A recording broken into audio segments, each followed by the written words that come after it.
रमज़ान का मुबारक महीना शुरू हो चुका था। आसमान से रहमतें बरस रही थीं, लेकिन आसिफ के लिए ये महीना एक कड़े इम्तिहान जैसा था। दोपहर की चिलचिलाती धूप में जब इंसान का हलक प्यास से सूख कर कांटा हो जाता है, आसिफ अनाज की भारी भारी बोरियां अपनी पीठ पर लाद कर गोदाम में रख रहा था।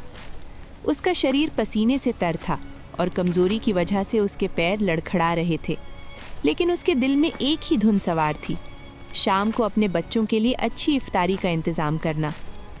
तभी गोदाम का मालिक सुलेमान वहाँ आया। वो एक रईस मगर सख्त दिल इंसान था। उसने घड़ी देखी और आसिफ को झिड़कते हुए कहा, अरे आसिफ, तू अभी तक यहीं है? इफ्तार का वक्त करीब है, जा अपने घर। आज तो तेरी बीवी ने इफ्तार में बहुत कुछ बनाया होगा, जा और मजे कर।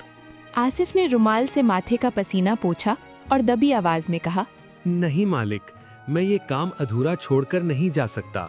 अगर मैं अभी चला गया तो काम पूरा नहीं होगा और मुझे मजदूरी के पूरे पैसे नहीं मिलेंगे। घर में इफ्तारी के लिए एक दाना भी नहीं है मालिक।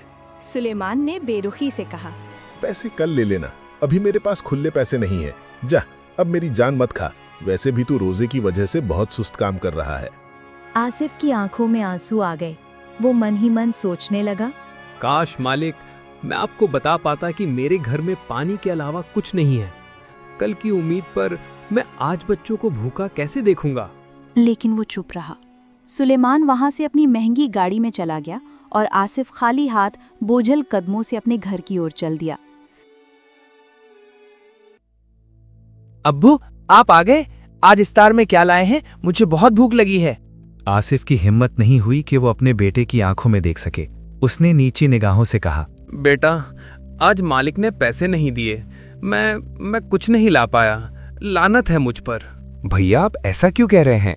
अल्लाह बड़ा मेहरबान है, आज नहीं तो कल सही। आसिया ने भी मुस्कुरा कर कहा, अदील के अब्बू, आप फिक्र ना करें। इस रमजान की बरकत से अल्लाह कोई ना कोई रास्ता जरूर निकालेगा। चलिए, अब हम साथ मिलकर पानी से ही रोजा खोलते हैं। कम से कम हमारे पास पीने को साफ पानी तो है, बहुतों के पास तो वो भी नहीं होता। उस रात उस परिवार ने बड़े सब्र और शुक्र के साथ पानी पीकर रोजा खोला, जबकि उनके पड़ोस से पकवानों की खुशबू आ रही थी। आसिफ का बड़ा भाई रेहान उसी शहर में रहता था। वो काफी अमीर था, लेकिन उसे अपनी दौलत पर बहुत घमंड था। रेहान के घर में हर शाम एक बड़ी दावत जैसा माहौल होता था। उसके दस्तरखान पर मेवे, फल, कबाब, बिरयानी और ना जाने क्या क्या सजा होता था। एक शाम रेहान के दोस्त ने पूछा, रेहान भाई, सब तो आए हैं, लेकिन आपका छोटा भाई आसिफ कहीं नजर नहीं आ रहा। क्या उसे दावत पर नहीं बुलाया? रेहान ने मुंह बनाते हुए कहा, अरे भाई, उसे यहाँ बुलाकर क्या अपनी बेइज्जती करवाऊं? यहाँ सब हमारे जैसे रईस लोग आते हैं। वो फकीर अपनी फटी हुई कमीज पहनकर आएगा तो लोग क्या कहेंगे? वैसे भी गरीबों को खिलाने के लिए मैंने अपनी बीवी से कह दिया है कि कुछ बचा कुचा उसके घर भेज दे। तभी रेहान की पत्नी आयशा और बेटी सराह एक छोटी सी प्लेट में कुछ पकवान लेकर आसिफ के घर पहुंची। वहां का खाली दस्तरखान देखकर आयशा ने हंसते हुए कहा, लो भाई, तुम लोगों की हालत तो वाकई खराब है। खैर, ये लो इफ्तारी। हम अमीर लोग हैं, हमारे घर इतना बनता है कि खत्म ही नहीं होता, इसलिए सोचा कि तुम गरीबों की मदद कर दे। आयशा की बातों में हमदर्दी कम और जलालत ज्यादा थी। आसिफ के परिवार ने खामोशी से वो प्लेट रख ली, लेकिन उनकी आंखों में अपमान के आंसू थे। अगले दिन आसिफ ने फिर हिम्मत जुटाई। उसने सोचा कि आज वो ज्यादा मेहनत करेगा ताकि मालिक खुश होकर उसे कुछ बोनस दे दे। वो धूप में अनाज की बोरियां ढोता रहा। कमजोरी इतनी थी कि उसे चक्कर आने लगे। दोपहर के वक्त जब वो एक भारी बोरी उठा रहा था, उसका संतुलन बिगड़ गया और वो जमीन पर बेहोश होकर गिर पड़ा। गोदाम के अन्य मजदूरों ने उसे उठाया और उसके चेहरे पर पानी के छींटे मारे। सुलेमान वहां आया और हमदर्दी जताने के बजाय चिल्लाने लगा, ये क्या नाटक है? अगर काम नहीं होता तो रोजा क्यों रखते हो? ये काम चोरी यहाँ नहीं चलेगी। तूने काम बीच में छोड़ दिया है, इसलिए मैं तेरी आज की आधी तनख्वाह काट रहा हूँ। जा, अब घर जाकर ही आराम कर। नहीं मालिक, मैं ठीक हूँ। मैं काम पूरा करूंगा, बस मुझे पैसे दे दीजिए। लेकिन सुलेमान ने उसे धक्के देकर बाहर निकाल दिया।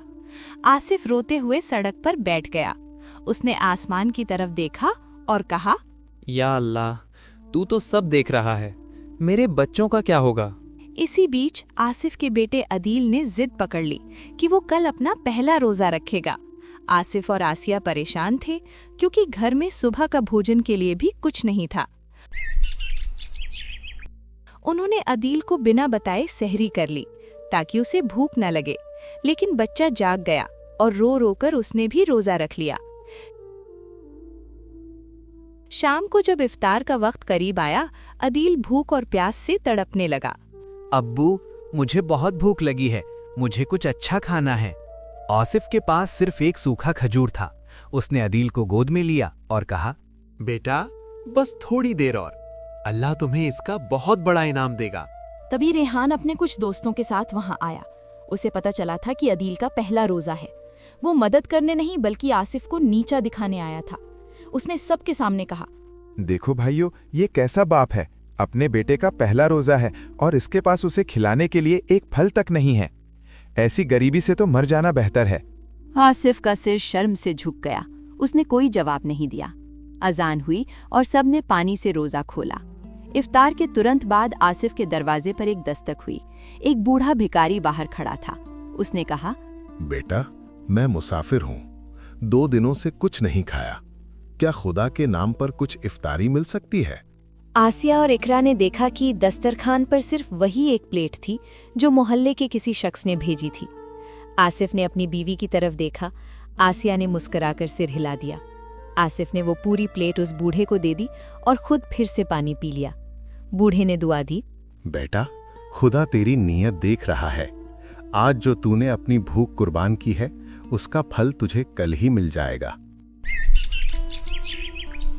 अगली सुबह जब आसिफ सोकर उठा तो उसे दरवाजे पर एक भारी थैला मिला। उसने उसे अंदर लाकर खोला। पूरे परिवार की आंखें फटी की फटी रह गईं। वो थैला सोने और चांदी के प्राचीन सिक्कों से भरा हुआ था। साथ में एक चिट्ठी थी। ये तुम्हारे सब्र और उस एक प्लेट इफ्तारी का बदला है जो तुमने एक अजनबी को दी थी। अल्लाह सब्र करने वालों को बेहिसाब देता है। दरअसल वो बूढ़ा भिखारी शहर का एक बहुत बड़ा रईस था जो वेश बदलकर लोगों के आचरण की परीक्षा ले रहा था। उसने आसिफ की ईमानदारी और कुर्बानी देख ली थी। आसिफ रातों रात अमीर हो गया, लेकिन उसने घमंड नहीं किया। दूसरी तरफ रेहान के घमंड को नजर लग गई। उसी हफ्ते रेहान के गोदाम में आग लग गई और उसका सारा माल खाक हो गया। उसे बैंक का कर्ज चुकाने के लिए अपना घर तक बेचना पड़ा। वो सड़क पर आ गया। जब रेहान अपने परिवार के साथ फटे हाल में आसिफ के घर पहुंचा तो उसे लगा कि आसिफ उसे धक्के मारकर निकाल देगा। रेहान रोते हुए बोला, आसिफ, मुझे माफ कर दे। मैंने अपनी दौलत पे घमंड किया और तुझे जलील किया। आज अल्लाह ने मुझे मेरी औकात दिखा दी। भाईजान, ये सब अल्लाह की अमानत है। रमजान हमें यही तो सिखाता है कि कोई छोटा या बड़ा नहीं होता। आप मेरे भाई हैं, मेरा घर आपका ही है।